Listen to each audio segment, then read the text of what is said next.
The Howard Stern Show.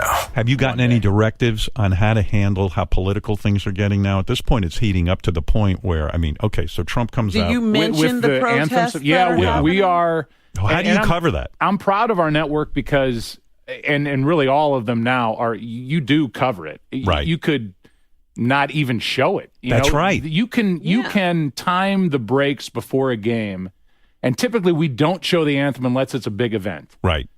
But you could time it where you don't even see any of that. And if the timing is that way, then we will go back and show that moment where a player or players were kneeling or sitting during the Star-Spangled Banner. And then do you get a directive on how to handle those moments?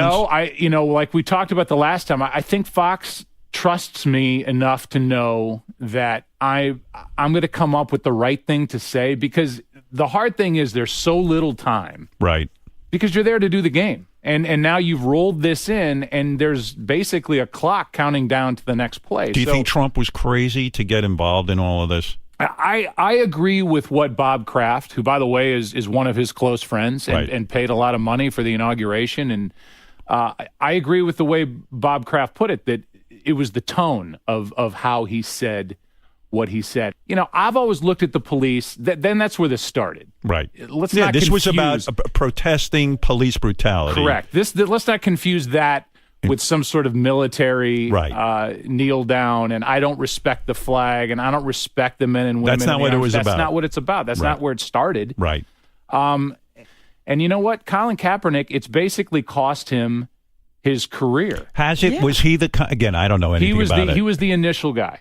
But let me ask you something. Would he have a job in the NFL right now if he hadn't been that initial guy? He would have had a chance to win a job in a training camp. Now, the other part of this is that he has not been a very effective quarterback for the last 3 years. If he had been, they would have overlooked everything. Well, I mean, there are players protesting on every team now. Michael Bennett, who is a really smart guy with the Seattle Seahawks, if they cut him, 31 teams would go, come to us. Yeah, we don't care what you do. We don't care what you know. These are nonviolent protests. Right. Put on by guys who want to send a message and change the dialogue and address social inequality. Right. And then they get up and they play the game. They're not doing anything, in a violent manner. So again, I haven't walked in their shoes. So I'm willing to sit there, watch it, describe it, and then go do the game. The Howard Stern Show.